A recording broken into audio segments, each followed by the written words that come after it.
네, 정은정 작가와 함께합니다. 어서 오세요. 네, 안녕하세요. 네, 첫 번째 이슈는요. 예, 왜 자꾸만 피해자가 용기를 내야 될지 모르겠는데요. 텔레그램에 박사방을 개설해서 성착취물을 제작하고 유포한 조주빈과 공남 남경읍에게 피해자에게 5천만 원을 배상하라는 법원 판결이 확정됐습니다. 민사 판결이었군요. 네, 네. 작년 10월 대법원은 조주빈에게는 징역 42년, 남경읍에게는 징역 15년을 확정을 했는데요.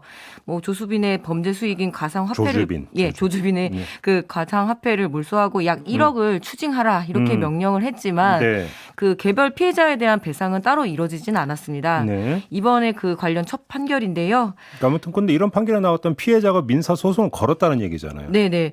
이 많은 성폭력 피해자들이 재판 과정에서 2차 피해를 입을까 봐 대부분 손해배상을 구하는 민사소송을 포기한다고 합니다. 예, 피해자들은 보통 이름을 바꾸고 이사를 하는 경우가 많은데 소송을 내면 이런 정보들이 또 그대로 드러나잖아요. 네. 조주빈 일당에게 피해를 입은 여성들이 총 25명인데 게다가 8명이 미성년자거든요. 아이고, 그래서 미성년자들은 나서기가 더 부담스럽죠. 그래서 이런 성범죄 피해자가 신속한 피해 배상을 받도록 이 형사 배상 명령, 그러니까 형사 재판에서 유죄를 선고할 때 민사적인 배상까지 명령할 수 있는 제도가 적극적으로 활용돼야 된다는 지적이 나옵니다. 네. 왜냐하면은 이렇게 어차피 몇십 년을 살다가 나와서 자기가 신용 불량자가 되든 안 되든 상관을 하지 않는다고 하더라고요. 그래서 이런 문제들도 있고 실제로 이번 판결도 두 사람이 항소도 하지 않고 1심이 그대로 확정이 됐거든요. 네. 그렇다면은 배상하겠다라는 의지가 전혀 보이지 않는 거기 때문에 이 부분에 대한 좀 고민들이 필요할 것 같고요. 네. 아, 용기는 왜 이렇게 피해자들이 내고 가해자들은 항상 뻔뻔한지 모르겠습니다. 네, 이럴 때야말로 국가에 정말 한번 힘이 필요할 것 같아요. 그러게요. 네네. 자, 다음 이슈는요. 회식을 마치고 돌아와서 판결 하나 더 짚어볼까요? 네. 업무상 거래처 직원을 접대하는 회식을 마치고 집으로 돌아와 순진 50대 중반의 남성 노동자의 업무상 재해를 인정해야 한다는 법원 판단이 나왔습니다. 네. 이 노동자는 카드 관련 회사 연구소 소장이었는데요. 2018년 2월 13일 거래처인 카드회사 직원들과 술자리를 갖고 밤 12시 반쯤에 귀가를 했는데 잠이 든 상태에서 당일 오전 3시쯤 숨졌다고 합니다. 아이고, 예. 사인은 허혈성 심장 질환이었고요. 사망 당시에 키가 170cm가 넘는 키에 체중이 겨우 43kg 정도였다고 이거밖에 안 하니까 됐다고요, 체중이? 상당히 마른 상태였지요.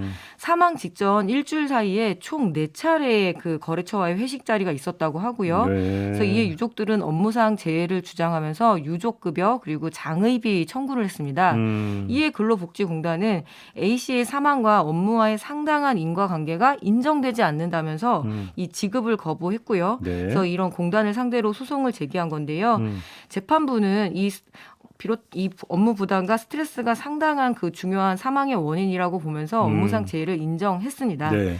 특히 지위상 을의 위치인 이 남성이 갑에 해당하는 카드사 직원들에게 이렇게 회식을 제공하고, 그러니까 접대를 제공하고 이거 자체가 굉장히 스트레스였을 거다. 그러겠죠. 그 이전에는 어떤 근무 시간, 절대적인 근무 시간, 양적인 문제만을 따졌다라면 이제는 좀 업무의 성격들, 질적인 문제까지 모두 종합적으로 고려했다는 점에서 의미가 있을 것 같습니다. 뭐 인과관계 얘기 많이 하잖아요. 네. 근데 이번에 이 인과관계가 항상 뚜렷하지 않다라면서 공단 쪽에서 거부했던 사안들에 대해서 또 다시 한번 돌이켜볼 수 있게 돼서 좀 지켜볼 수 있어서 좋은데 문제는 뭐냐면 이 지금 코로나 방역 조치 해제되면서 너무 많은 그 회식들이 있잖아요. 제가 지금 그 말씀 드리려고 했어요. 그렇죠. 이런 비상식적인 회식들은 좀 그런 것까지 회복할 필요는 없을 것 같습니다. 바로 그건데요. 네. 이제 코로나가 이제 이 세상사를 참 많이 바꾸는데 그 중에 혹시 회식 문화를 바꾸나? 네. 라는 어떤 그 이제 전망이 있었는데 좀 아닌 것 같다는 또 이 현장 얘기도 있더라고요. 오늘 금요일이죠. 택시 잡기 또 어렵겠네요. 네.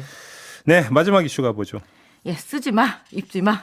우길기 이야기입니다. 네. 미국 패션 브랜드 갭에서 판매하는 아동복 가운데 우길기 형상의 티셔츠가 판매가 돼서 논란입니다. 아이들이 좋아하는 공룡 그림 티셔츠를 자세히 보니까 우길기 배경을 삼고 있었습니다. 또 햇빛에 비치면 더욱더 이 형상이 또렷하다고 하는데요. 한국에서는 이 우길기 매우 예민한 사안이잖아요. 이번 갭 티셔츠의 경우 교묘하게 디자인이 되어 있어서 나중에 알아채고 구매자들이 더 불쾌했고 어린이 옷이어서 더 화가 난다라는 반응이 많았는데요. 네. 수입 판매처인 신세계 인터내셔널은 코로나19 때문에 실물 확인 없이 이 디자인 시안만 보고 결정을 했다. 당시 시안에서는 공룡만 확인할 수 있었다라고 하는 이런 좀 다소 궁색한 변명을 했습니다. 네. 예, 건품이라는 과정이 반드시 있을 테니까요. 근데 이것 말고도 작년 쿠팡이나 네이버 쇼핑에서도 히노마루, 뭐 일본 와펜 이런 키워드로 넣으면 우길기 관련 상품을 구매할 수 있어서 논란이 된 적이 있습니다. 네. 뭐 독일 경우에는 나치의 상징이 이 하켄크로이츠라고 하잖아. 이 네. 전범기와 비슷한 문양이어도 이 철저하게 판매와 수입까지 금지를 한다고 해요. 문제는 일본의 경우 우길기 사용에 대해서 이 말리기는커녕 조금 부추기는 경향이 있거든요. 네. 그래서 더 한국 국민의 화를 돋았는데 뭐 최근엔 유튜브에서 아예 이런 광고까지 해서 물의를 일으켰더라고요. 그러니까요. 아니 저희도 갑자기 그 저희 영상에 갑자기 뭐 이 우길기를 홍보하는 네. 광고니 이게 뭐냐 해갖고 알아보는데 일본 외무상인가? 네. 여기서 지금 이렇게 하고 있는 판이잖아요 지금. 네. 그래서 꼭 한국인이어서 화가 나는 것뿐만 아니라 지금도 이 생명을 앗아가는 이 러시아의 우크라이나에 대한 전쟁 범죄가 자행되고 있잖아요. 네.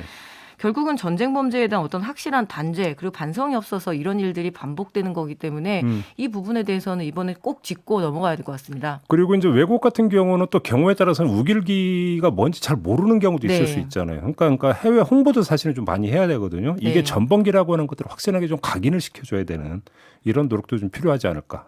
특히 일본이 정부가 나서서 미화하고 있는 상황이라면 더더욱이 그래야 되는 것 같은데 이것도 좀 신경을 좀 써야 될 것 예, 같습니다. 인류 범죄죠. 꼭 한국이어서 화가 나는 건 아닙니다. 물론입니다. 네. 네. 자 이렇게 마무리하죠. 정은정 작가였습니다. 고맙습니다. 네, 감사합니다.